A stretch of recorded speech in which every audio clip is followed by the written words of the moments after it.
என்னையும் அவரையும் யாழ் தேர்தல் மாவட்டத்திலே கட்டாயமாக போட்டியிட வேண்டும் என்று சகல நியமனக்குழு உறுப்பினர்களும் வற்புறுத்தி இருக்கிறார்கள்.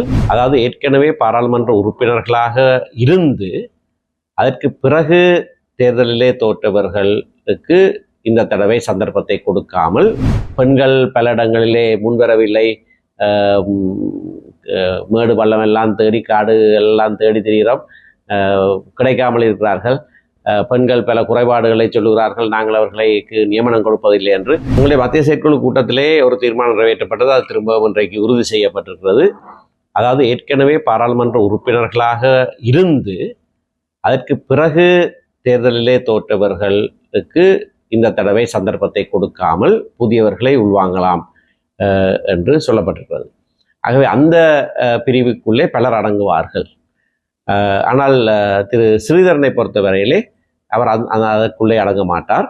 ஆனால் இன்றைய கூட்டத்திலே நான் ஏற்கனவே தெரிந்த விடயம் என்ற சொல்லுகிறேன். கட்சியினுடைய தீர்மானத்துக்கு மாறாக ஜனாதிபதி தேர்தலிலே கட்சியுடைய தீர்மானத்தை எதிர்த்து பிரச்சாரம் செய்த காரணத்தினாலே அவருக்கு நியமனம் கொடுக்கக்கூடாது என்ற கோரிக்கையை நான் முன்வைத்தேன். நியமனம் கொடுக்கக்கூடாது என்று நான் சொல்லவில்லை, அவரே தேர்தலில் இந்த தடவை போட்டியிடாமல் ஒதுங்கி இருந்தால் நல்லது என்ற ஒரு யோசனையை சொல்லியிருந்தேன். அவர் அதனை ஏற்றுக்கொள்ளவில்லை. ஆகையினாலே அவரும் தேர்தலிலே போட்டியிடுவார். என்னையும் அவரையும் யாழ் தேர்தல் மாவட்டத்திலே கட்டாயமாக போட்டியிட வேண்டும் என்று சகல நியமனக்குழு உறுப்பினர்களும் வற்புறுத்தி இருக்கிறார்கள். அதற்கு அமைவாக நாங்கள் இருவரும் யாழ்ப்பாண தேர்தல் மாவட்டத்திலே போட்டியிடுவோம், வெற்றியும் அடைவோம் என்று எதிர்பார்க்கிறோம். ஆனால் மற்றவர்கள், நாங்கள் இருவரும் இது 4வது பாராளுமன்றம் ஆகையினாலே இன்னும் 5 பேரை இன்னும் 7 பேரை நாங்கள் நியமிக்கலாம். அதிலே விசேடமாக மிகவும் ஆர்வமாக இளையவர்களுக்கும் புதியவர்களுக்கும் யுவதிகளுக்கும் இடம் கொடுப்பதை நாங்கள் கருத்தாக செயற்படுத்துவோம். இலங்கை தமிழரசு கட்சியினுடைய தேர்தல் நியமன குழு 11 பேர் மத்திய செயற்குழுவினால் நியமிக்கப்பட்டிருக்கிறோம். இன்றைக்கு அந்த 11 பேரும் வவுனியாவிலே கூடி தேர்தல் நியமனங்கள் சம்பந்தமாக மாவட்டமாக ஆராய்ந்திருக்கிறோம். தேர்தலிலே நியமனம் கொடுக்கப்படுகிற சில அடிப்படைகளை குறித்து பேசப்பட்டிருக்கிறது. அத்தோடு ஒவ்வொரு தேர்தல் மாவட்டத்திலேயும் நிறுத்தக்கூடிய வேட்பாளர்கள் என்ன விதமாக அந்த எந்தெந்த இடங்களிலே இருந்து வேட்பாளர்கள் வர வேண்டும், விசேடமாக இன்றைக்கு இருக்கிற மக்களுடைய கோரிக்கை ஒரு மாற்றம், புதியவர்களுக்கு இடம் கொடுக்க வேண்டும், இளையவர்கள் யுவதிகள் படித்தவர்கள் என்ற ஒரு பெருவாரியான எதிர்பார்ப்பொன்று இருக்கிறது. அதற்கும் இடம் கொடுத்து என்ன விதமாக நாங்கள் இந்த வேட்பாளர்களை இறுதி செய்யலாம் என்பதை குறித்து பல சிந்தனைகள் பரிமாறப்பட்டிருக்கின்றன. இன்றைக்கு நாங்கள் எந்த தீர்மானமும் எடுக்கவில்லை, எந்த மாவட்டம் சம்பந்தமாக எந்த தீர்மானமும் எடுக்கவில்லை. நாங்கள் சென்ற தடவை மத்திய செயற்குழு கூட்டத்துக்கு பிறகு அறிவித்ததை போல திருவண்ணாமலை தேர்தல் மாவட்டமும் அம்பாறை தேர்தல் மாவட்டமும் சம்பந்தமாக விசேட கரிசனை ஒன்று இருக்கிறது. இந்த 2 தேர்தல் மாவட்டங்களிலேயும் ஒரே ஒரு தமிழ் உறுப்பினர் மட்டும்தான் தெரிவு செய்யப்படக்கூடிய சாத்தியம் இருக்கிற காரணத்தினாலே மற்ற கட்சிகளும் எதிரெதிராக போட்டியிட்டால் சென்ற தடவை அம்பாறை மாவட்டத்திலே தமிழ் பிரதிநிதித்துவம் இல்லாமல் போனதைப் போல இந்த தடவையும் அந்த மாவட்டத்திலேயும் திருவண்ணாமலையிலேயும் நிகழக்கூடிய சாத்தியக்கூறு இருக்கிற காரணத்தினாலே அதை குறித்து சில நடவடிக்கைகளை நாங்கள் தொடர்ந்து எடுத்துக்கொண்டிருக்கிறோம். இதிலே திருமலை கத்தோலிக்க ஆயர் அவர்கள் மிக முனைப்பாக பல கட்சிகளோடு பேசி சில நகர்வுகளை செய்திருக்கிறார். அவரை சந்திப்பதற்காக நாங்கள் 3-4 பேர் இப்பொழுது திருவண்ணாமலைக்கு போவதற்கு இருக்கிறோம்.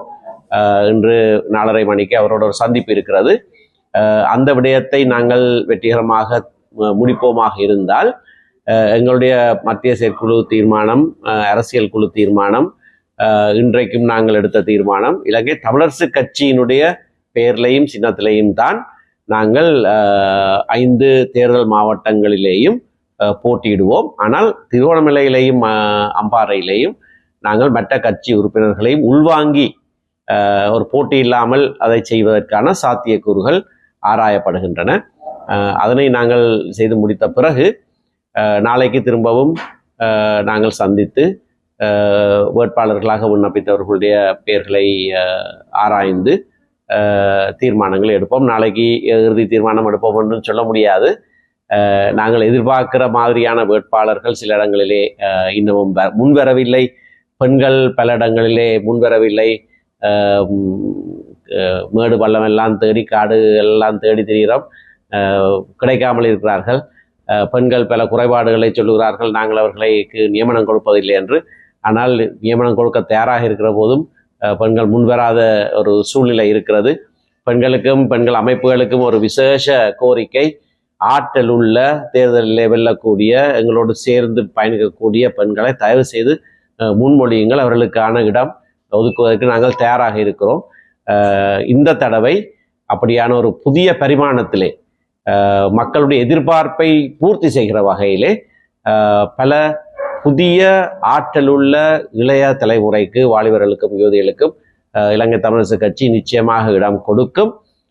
அதற்கான தேடுதல்களையும் நாங்கள் செய்த வண்ணம் இருக்கிறோம். ஆகையினாலே இன்றைக்கோ நாளைக்கோ இறுதி தீர்மானம் எடுக்கப்பட மாட்டாது.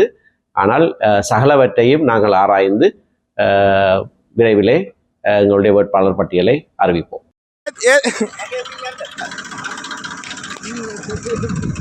උඩනගින්ට හාමුදුරනේ උඩනගිල්ලා ඉන්න මේ දැන් ඔයාට ආසයි ඩෙක්ටර් වලින් ඇවිදින්නනේ කුඹුරේම උඩනගිල්ලා ඉන්න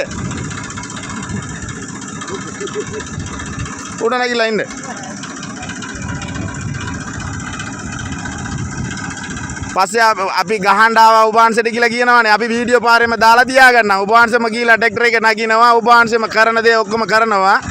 අපිට ඒක අවුලක් නැහැ.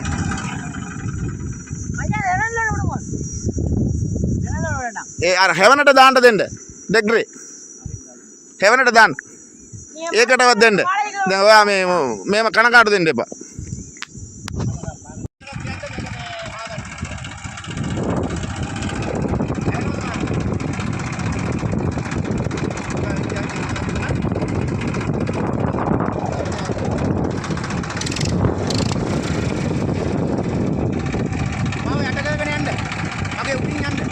ඔයාගේ උඩින් යන්නේ හාමුදුරනේ. ඔයාව අපි කරු කරනවා. උභාංශය මේක අපිට උසාවි තීන්දුව.